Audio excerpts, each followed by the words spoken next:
네, 이성수 의원입니다. 12페이지. 우리 그 주민 안전과 편익을 위한 가로등 관리. 이 가로등 관리 이 부분하고 28페이지 소규모 주민 수건 사업에 이제 농로라든가 뭐 마을 진입로 안길 이 부분인 것 같습니다. 그리고 40페이지 소하천 정비 주민 수건 사업 다 관련해서 말씀을 드리는데 우리 그 가로등 쪽을 보면 무주읍이 이제 1342건이 있어요. 도시화되어 있고 읍이 이제 인구가 많다 보니까 많이 있는 것 같습니다. 이 세 군데 12페이지, 28페이지, 40페이지를 보면 인구라든가 도시화된 부분이라든가 그 면적, 그 부지 면적이나 여러 가지로 보면 이 상대적으로 우리 설천면 쪽이 사업이 굉장히 적어요. 여러 가지 이유가 있겠습니다만 앞으로 그 부분에 대해서 좀 그 지역별 안배를 좀 해주셨으면 감사하겠다는 말씀을 먼저 드리면서 질문을 시작하겠습니다. 이건 질문이 아니고 제가 아쉬움을 표현한 겁니다. 27페이지입니다. 덕지 삼거리 간 그 도로 개설 공사 지금 뭐 몇 년째 지금 지지부진하고 있습니다만은 저는 공사 이 부분이 아니고 이 도로에 진입하기 위해서 무풍 쪽에서 거창가는 국도가 있지 않습니까? 예. 그 국도에서 그 마을로 들어가는 그 삼거리. 여기 지금 이 공사 구간이 포함이 되어 있지는 않아요. 네, 그렇습니다. 예.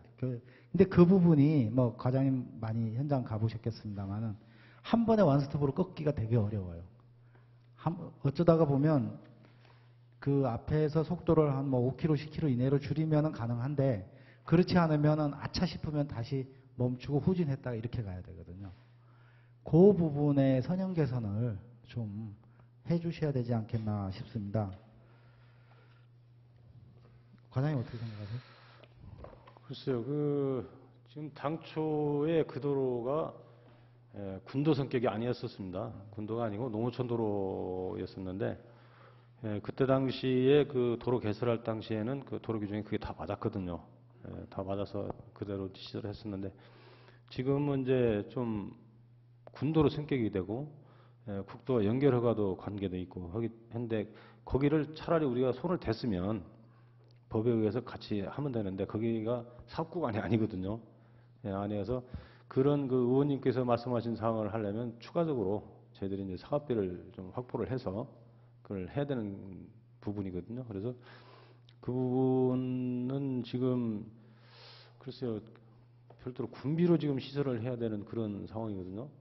그래서 그 부분은 한번 저희들이 검토는 한번 적극적으로 하겠습니다만은 예산 세우기가 조금 어렵다 하는 것을 좀 군비로 해야 될 부분인 것 같아요. 제가 봐도 거기는 국도에서 이제 갈라지는 부분인데 아주 이렇게 가학이 안 나오지 않습니까?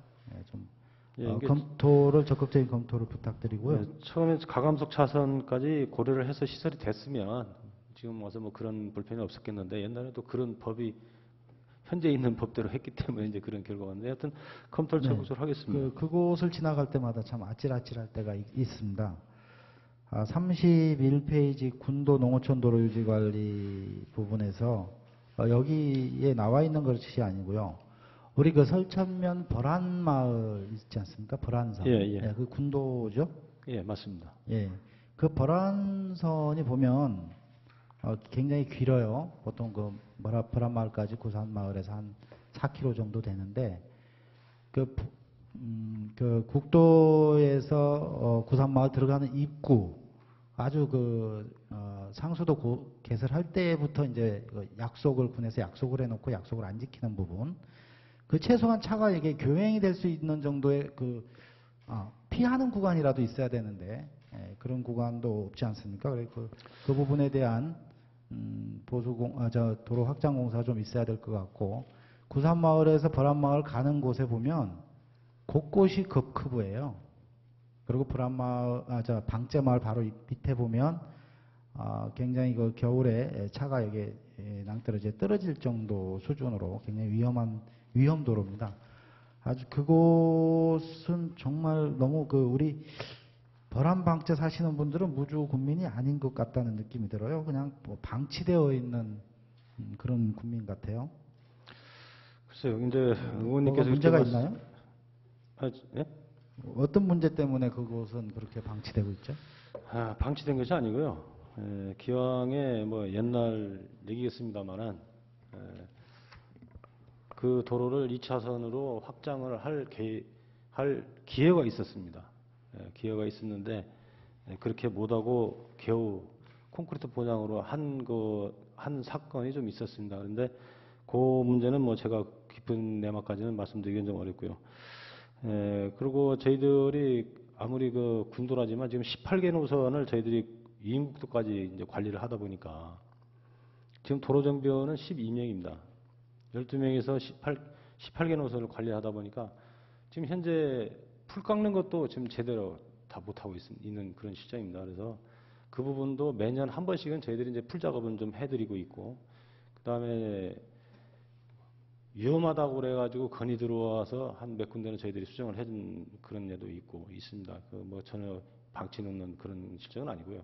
단지 인력이나 장비가 좀 부족하다 하는 것을 의원님께서 좀 양해를 해주시기 바랍니다. 그리고 그 앞에 국도 연결 부분에 대해서는 이미 그 상수도 관련 부서에서도 그 설천 상수도 확장 공사하면서 그런 건의사항들이 다 있었고 해서 적극적으로 거기서 아마 검토가 됐었던 걸로 알고 있습니다. 근데 의원님께서도 현장을 보시면 알겠지만 확장할 수 있는 여유 공간이 하나도 없습니다. 거기는.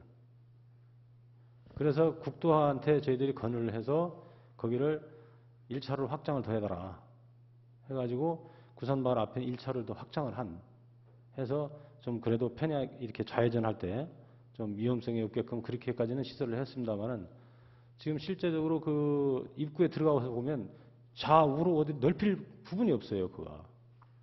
그런 현실적인 어려움은 좀 있다 하는 것을 의원님께서 이해를 해주시면 고맙겠습니다. 그 구산마을 진입로 국도의 1차선 확장한 것은 뭐 매우 잘한 것 같고요.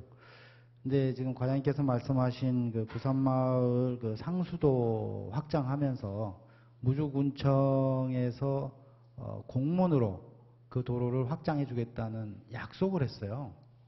공문으로 약속을 했습니다. 예. 그런데 그 약속을 전혀 지키지 않았거든요. 그 교차할 수 있는 그게 대기차선 뭐라고 합니까? 피할 수 있는 교행이 가능하게 피할 수 있는 구간은 땅이 없다고 그랬는데 전체 구간은 안 됩니다. 전체 구간은 안 되지만 우리 그 상수도 땅 그 번면 있는 데다가 축대를 쌓는다든가 뭐 그런 방법이면 일부 구간은 가능한데 최소한의 그런 그 노력과 성의 표시도 하지 않았다라고 보여집니다. 그래서 이제 저는 안전 건설과 소관이 그 관계는 이제 환경관리과에다 건의를 네. 한 것 같은데. 예, 도로 부분이니까 이제 같이 네, 연결되니까 알겠습니다. 네, 과장님께서 그쪽 상수도 그쪽 분들하고 같이 상의해서 그 부분을 좀 민원을 해결해 주셨으면 좋겠습니다. 하여튼 적극 검토를 현장을 보고 적극 네. 검토를 한번 해보겠습니다. 네. 네, 35페이지 수해 상습 뭐 관련해서 또 말씀을 드리겠는데요. 수해 상습지 개선 사업을 한다고 지금 뭐 미대천이나 우리 상곡이나 이렇게 하천 공사를 많이들 합니다. 많이들 하는데 이 하천 공사를 할 때 거의 그 생태계가 완전히 파괴됩니다. 그죠? 공사하는 기간에 어쩔 수 없습니다. 그 부분에 대해서는 이해를 하는데 공사가 끝나고 보면 그 하천에 자갈밖에 없어요. 그 하천이 다시 이제 생태계가 살아나기 위해서 이 홍수가 나고 이렇게 이제 세월이 흐르면서 풀도 나고 하천에 이제 수생식물들도 자라고 물고기도 돌아오고 다슬기도 돌아오고 해야 되는데 걔네들이 와서 붙어서 서식할 수 있는 환경이 안 돼요. 그냥 반듯한 하상에다가 이게 자갈하고 모래만 몇 개 있거든요. 근데 그 하천 공사를 할 때는 꼭 유심히 살펴봐서 그 원래 있던 자연석들 있지 않습니까? 그것을 그 자리에다 다시 다 살려놔야 됩니다. 근데 이 자연석들이 조경용이나 여러 가지 그 건축 자재 뭐 이런 조경용이라든가 이런 용어로 해서 상당히 뭐 가격이 있다 보니까 공사를 하면서 몰래 그 반출하는 경향이 많이 있습니다. 공사 시작하기 전에 그 부분에 대해서 공사업자들에게 정확하게 증거도 채집을 해놓고 사진도 찍고 증거를 채집해놓고 반출 못하게 정확하게 계약서도 쓰고 해놓고 반출 못하도록 관리 감독을 좀 해주셔야 되지 않겠나.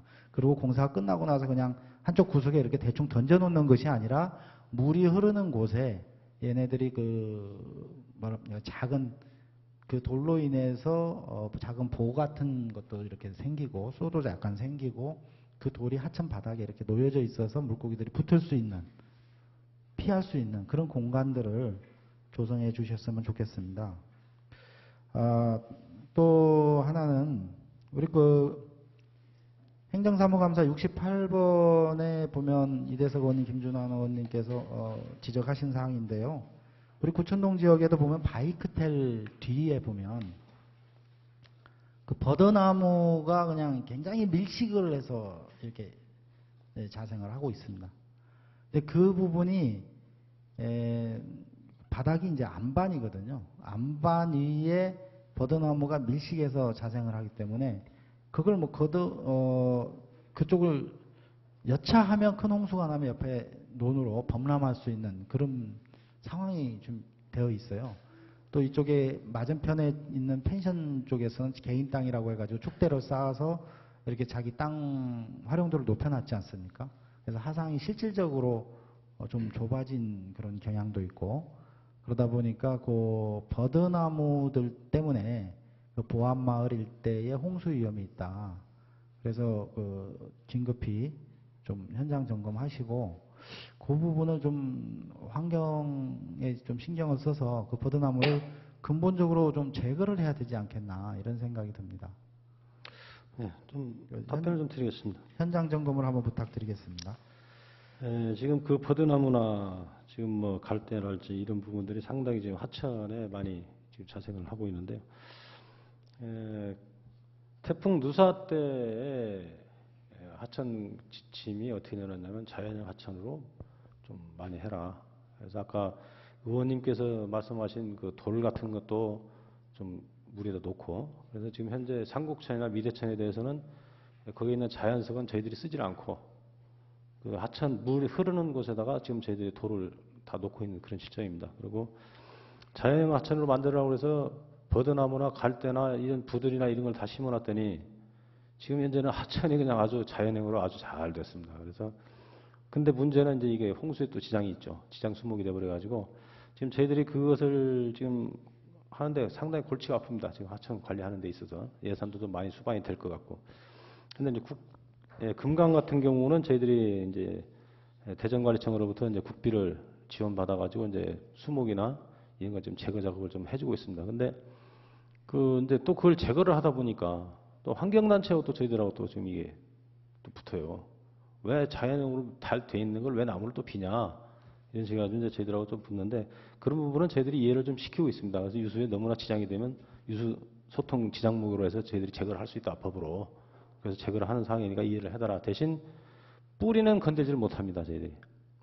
뿌리까지 다 캘려고 그런다면 사업비가 이제 워낙 많이 들고 또 환경단체에서는 도저히 못하게 하는 것이고 그래서 일단 의원님께서 말씀하신 그 보안 쪽의 나무도 저희들이 현장 확인을 해서 벼서 없앨 건지 근데 뿌리까지는 저희들이 제거하기는 상당히 어려움이 있다 하는 사항을 좀 말씀드리고요. 그 또한 그 하천에 대해서는 저희들이 그 하천 기본 계획을 완료를 했기 때문에 지금 이제 국토부하고 전라북도하고 저희들이 건의를 자꾸 드리고 있는데 거기도 하천 정비 사업을 할 계획으로 지금 추진 중에 있습니다. 그래서 내년도에도 국토부나 전북도에서 예산이 좀 통과가 된다면 아마 그 천에 대해서는 정비를 할 계획으로 있다는 것을 좀 참고적으로 말씀드립니다. 네, 답변 감사드립니다. 하천에 있는 뭐 갈대나 뭐 이런 거 심기도 하는데 또 제거해달라. 이게 이제 이율배반적인 것 같은데요. 하천에 이제 폭이 넓고 깊이가 있는 곳에는 그런 하천변의 자연 환경이 그 그런 그 풀이나 이런 것들이 살아 있어야 되겠죠. 살아 있어야 이제 환경이 살고. 근데 이제 그 지금 요 바이크텔 그 뒷부분은 이게 강폭이 좁고 너무 얕아요. 그래서 이제 그게 위험해서 그 부분을 이야기하는 것이고. 예, 예. 예. 어딘가 알겠습니다. 네네. 예. 그 부분을 이야기하는 것이고 또 그 하천을 우리 소하천 정비를 하는 데 있어서 방향을 양안을 가지고 가능하면 이렇게 그 축대를 이렇게 견치석 같은 걸 갖다가 축대를 쌓는 거는 우리 무주에 너무 맞지 않지 않느냐. 그 예산이면 그 주변에 있는 그 낮은 지역, 자주 스패를 입는 지역을 차라리 사들여서 하천으로 돌려보내는 것이 낫지 않겠나. 자연스럽게 옛날 과거에 조선시대 때 있었던 하천처럼 그렇게 보이게 하는 것이 옳지 않나 이런 생각이 듭니다. 축대에 쌓는 것은 뭐 별로 바람직하지 않는 것 같다는 생각이 들고요. 뭐 부득이한 경우는 해야 되겠죠. 도심 지역이라든가. 다른 건 이건 또 다른 건인데요.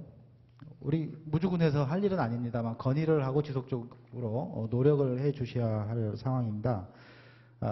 국도 쪽이죠. 국도인데 구천동에서 리조트 구간까지 이 도로변에 그 인도가 개설이 돼야 된다고 생각을 합니다. 그쪽에 이제 통행량도 많고 거의 이제 전체가 연결되다시피 한 도시화 지역인데 인도가 되어 있지 않습니다. 지금 바이크텔 그 주변 지역 같은 경우는 조만간 그 땅이 다 이제 해제가 돼 있기 때문에 도시화될 텐데 도시화되고 나서 인도를 하는 것보다 지금 빨리 추진하는 것이 낫지 않겠나. 물론 뭐 우리 군에서 할 일은 아닙니다만 계속 건의를 좀 해주시고 그 유성장에서 별미가든 그 사이에 선형개선이 지금 잡혀 있는 걸로 계획이 잡혀 있는 걸로는 알고 있습니다만 언제쯤 공사 가능한지도 좀 확인해 주시고 후순위에 있으면 앞으로 좀 당기는 그런 노력도 부탁드리겠습니다. 그리고 그 같은 인도 문제, 설천 소재지에서 태권도공원, 태권도원, 설천 소재지에서 태권도원 구간에 인도를 개설하다가 중간에 멈췄어요, 그죠? 한 200m 구간 정도만 연결을 하면 다 연결이 되는데 그 부분 굉장히 위험합니다. 출퇴근하시는 분들도 있고 운동하시는 분들이 있는데 거기는 인도가 꼭 있어야 된다는 생각이 들고요. 그 기곡마을에서 문안마을 넘어가는 고개가 그 비탈길에다가 이렇게 뭐 사형이라고 그러네요. 꼬불꼬불해요, 그죠? 그래서 그 부분에 대한 그 선형 개선도 좀 국도 관리하는 층에다가 요청을 해주시고 라제통문에서 이남마을 사이에 보면 그 라제통문 통과하자마자 이렇게 밑으로 푹 꺼져 있어요. 그래서 운전하다 보면 순간적으로 상대방에서 오는 차량이 시야에서 사라집니다. 그 각도 때문에 라제통문 쪽에 그 부분도 좀 신경을 써서 우리가 안전한 우리 도로가 될 수 있도록 우리 주무 과장님께서 좀 노력해 주시면 감사하겠습니다. 예, 고맙습니다. 의원님께서 이렇게 안건을 숙제를 많이 주셔가지고 이게 참 상당히 어렵습니다. 어려운데 일단 답변을 좀 드리겠습니다. 일단 좀 답변을 드리고 지금 그 인도 문제 구천동하고 그 태권도하라 설천 소재지 요건에 대해서는 지금 그 보행 개선 사업이라고 해서 지금 중장 기획을 수립 중에 있습니다. 그래서 국도 부분은 이제 익산청에서 시행을 하고 있고 그다음에 이제 군도 지방도 이하는 이제 저희들이 지금 수립을 하고 있는데 이미 저희들이 그 의원님께서 걱정하신 부분에 대해서는 다 저희들이 자료를 넘겨줬다 하는 사항을 좀 말씀드리고요. 그다음에 기곡문암 그 위험도로하고 그다음에 낮에통문 그 정단선형 개량 문제도 기회 저희들이 전라북도 상의를 해서 전라북도 그 도로과장님께서 현장을 엊그저께 와서 다녀갔다 하는 것을 좀 상황을 보고 드리겠습니다. 그래서 좀 저희들도 그 의원님께서 말씀하신 사항들은 전체적으로 저희들이 다 현안으로 가지고 있기 때문에 하여튼 되도록이면 빨리 추진이 될 수 있도록 저희들 노력을 하겠습니다. 네, 감사합니다. 이상으로 질의를 마치겠습니다.